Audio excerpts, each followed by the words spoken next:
Bismillahirrahmanirrahim. Assalamualaikum warahmatullahi wabarakatuh. Perkenalkan, saya Rizky Safira dengan NIM 2362513. Di sini saya dari kelompok 6 akan menjelaskan materi yang kami angkat, yaitu algoritma quicksort dan metode divide and conquer. Di sini saya tidak sendiri, saya memiliki dua teman, yaitu Muhammad Iksan dan Abdul Razak. Selanjutnya saya akan menjelaskan metode divide and conquer.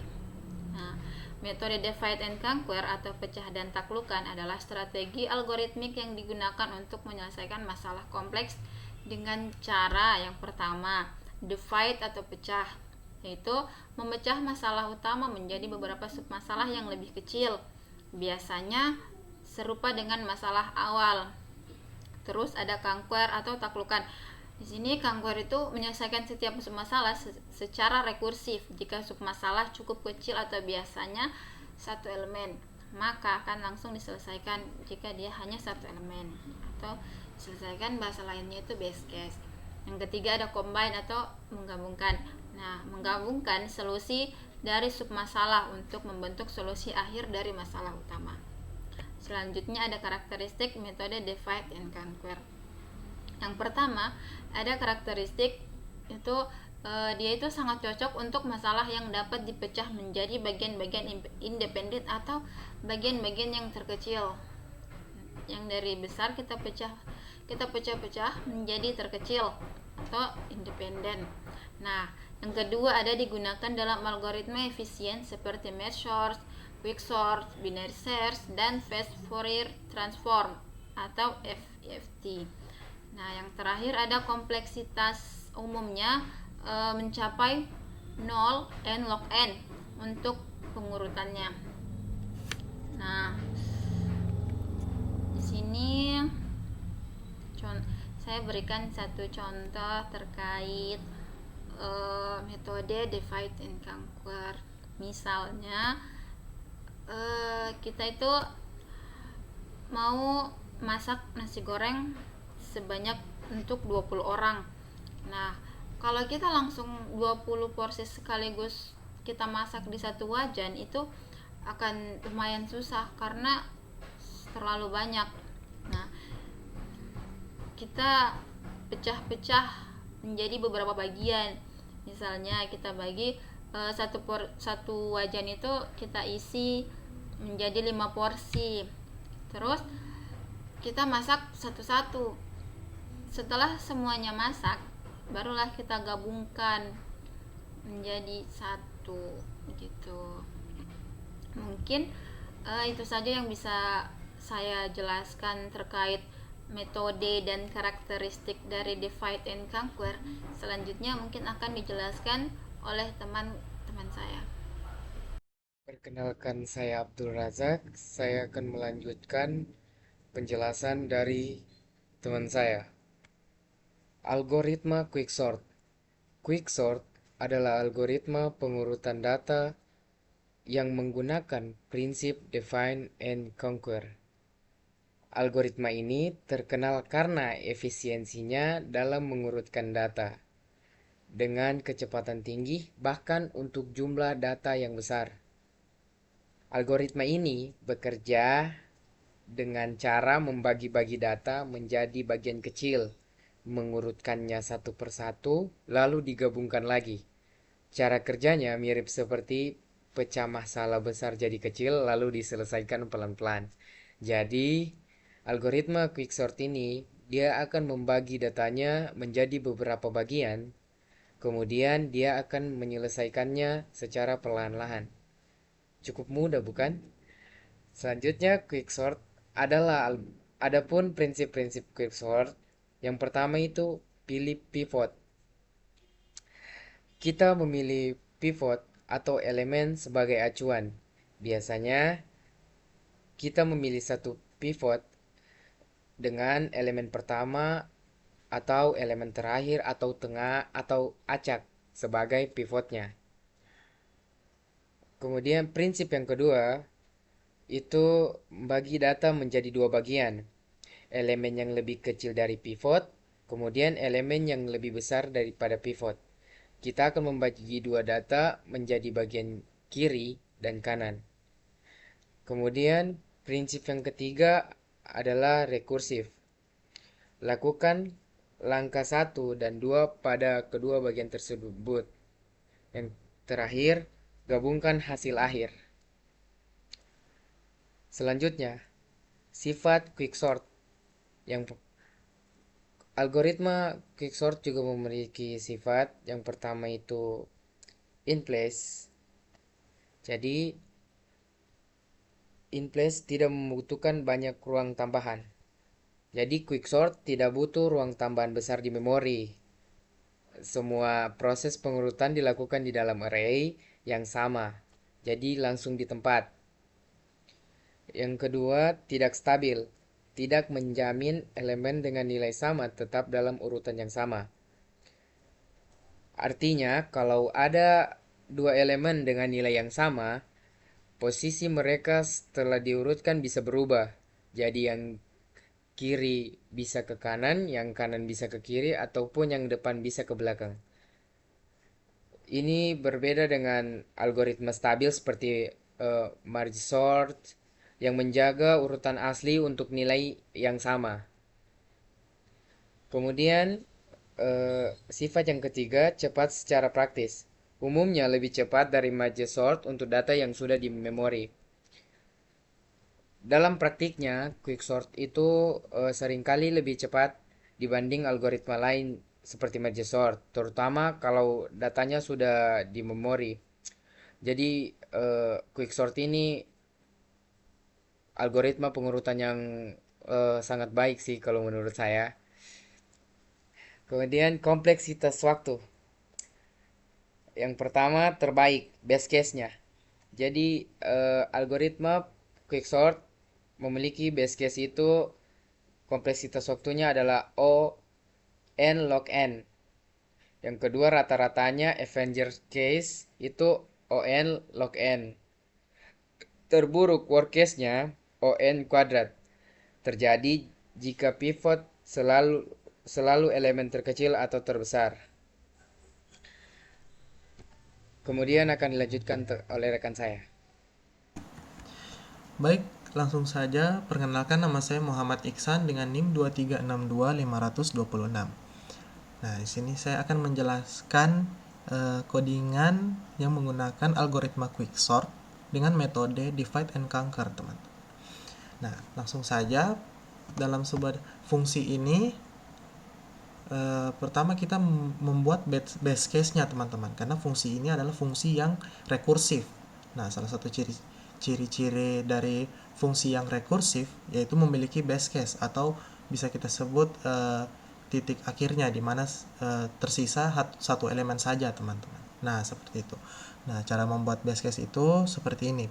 If panjang array lebih kecil atau sama dengan 1, maka mereturn nilai array-nya, teman-teman. Nah, seperti itu. Lanjut saja. Nah, di dalam sebuah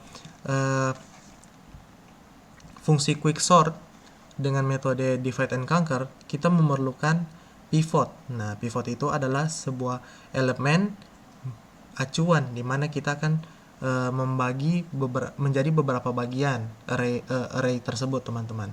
Di mana kita akan membagi menjadi bagian sisi kiri, sisi middle atau sisi tengah, dan sisi kanan, yaitu sisi right, teman-teman.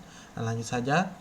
Pertama yaitu sebelum itu saya akan menjelaskan bagaimana cara kita mendapatkan pivotnya. Nah, di sini pivot sama dengan array, panjang array dibagi 2. Nah, jadi di sini kita menentukan pivot itu di tengah-tengah dari sebuah array, teman-teman. Nah, seperti itu. Nah, di sini karena ada 2 slash, jadi dia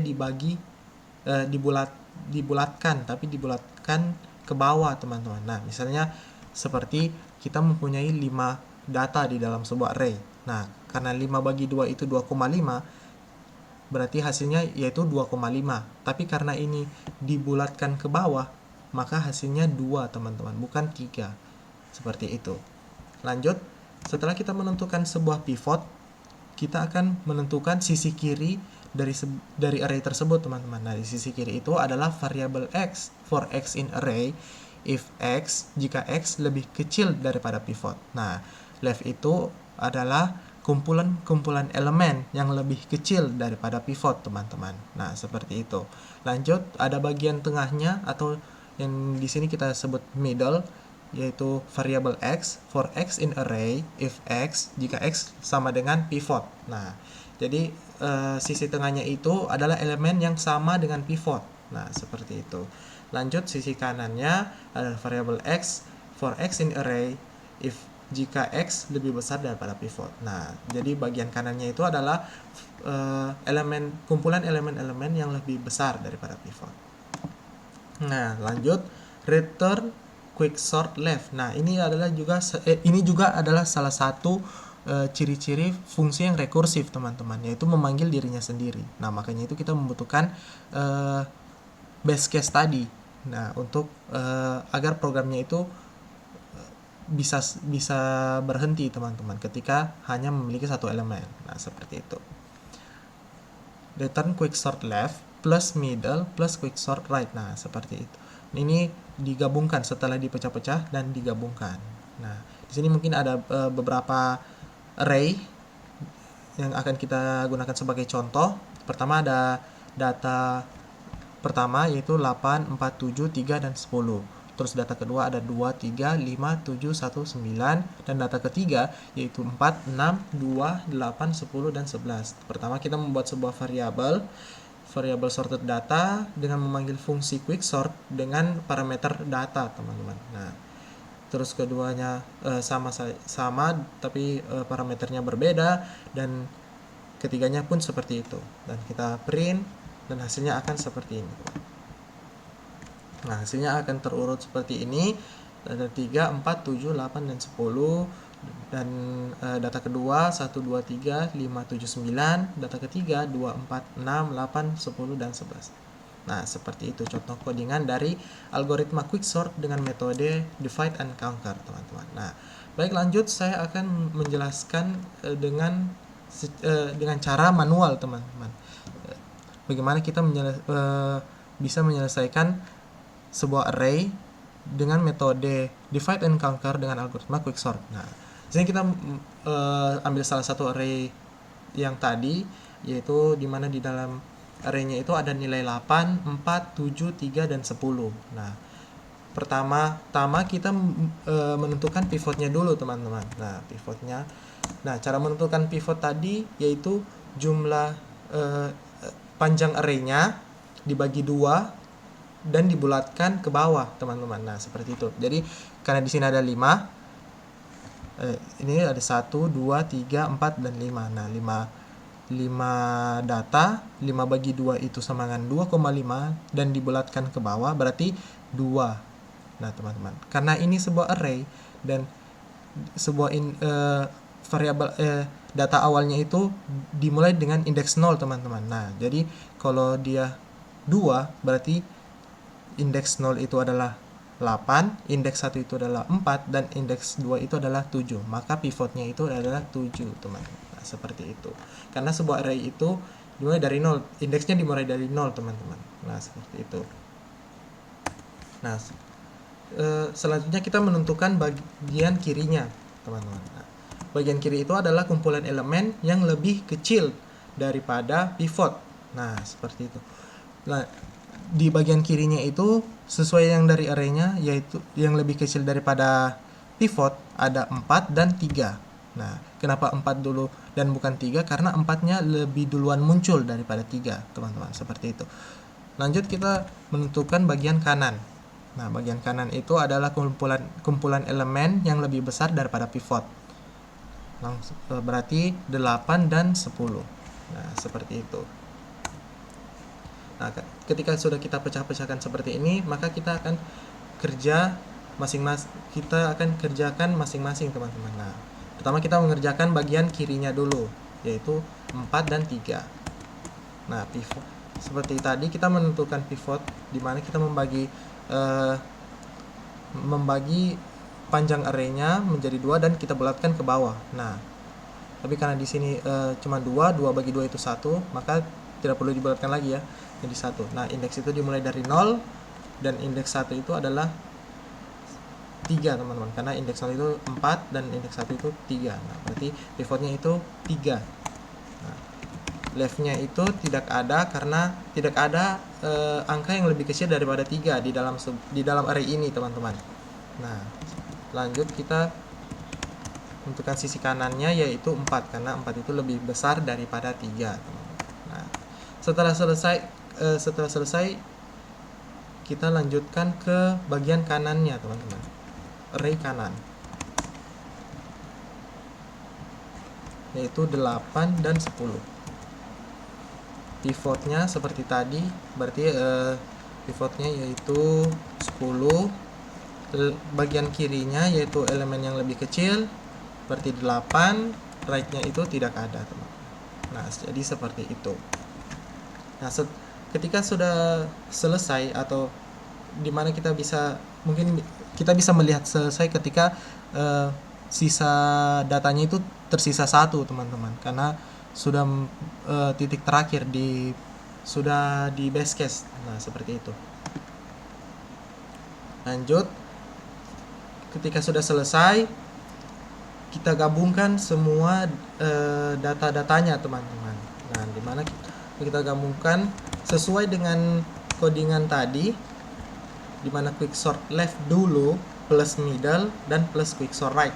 Nah, jadi kita menambahkan bagian sisi kirinya dulu teman-teman. Nah, seperti itu. Nah, di sisi kirinya itu di sini. Nah, berarti pivotnya dulu, karena kirinya tidak ada, berarti pivotnya dulu 3 dan sisi kanannya.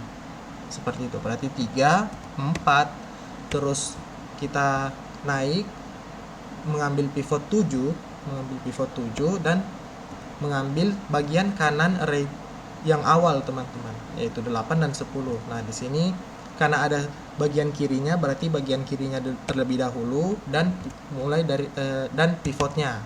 Dan sini tidak ada bagian kanannya, maka sudah selesai teman-teman. Nah, ini adalah hasil akhirnya, yaitu array sama dengan 3, 4, 7, 8 dan 10 teman-teman. Nah, seperti itu.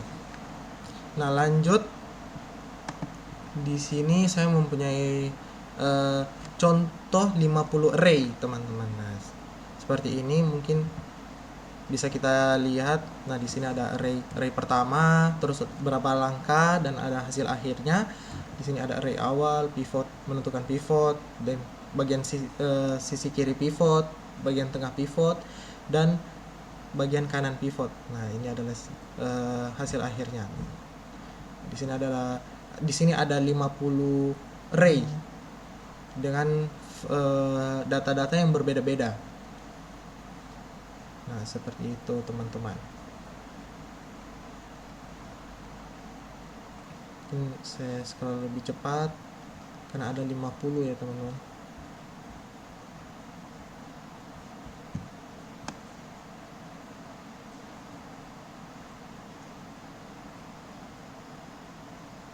Nah, seperti itu. Baik, demikian presentasi kami. Jika ada salah kata kami mohon maaf. Wabillahi taufiq wal hidayah. Wassalamualaikum warahmatullahi wabarakatuh.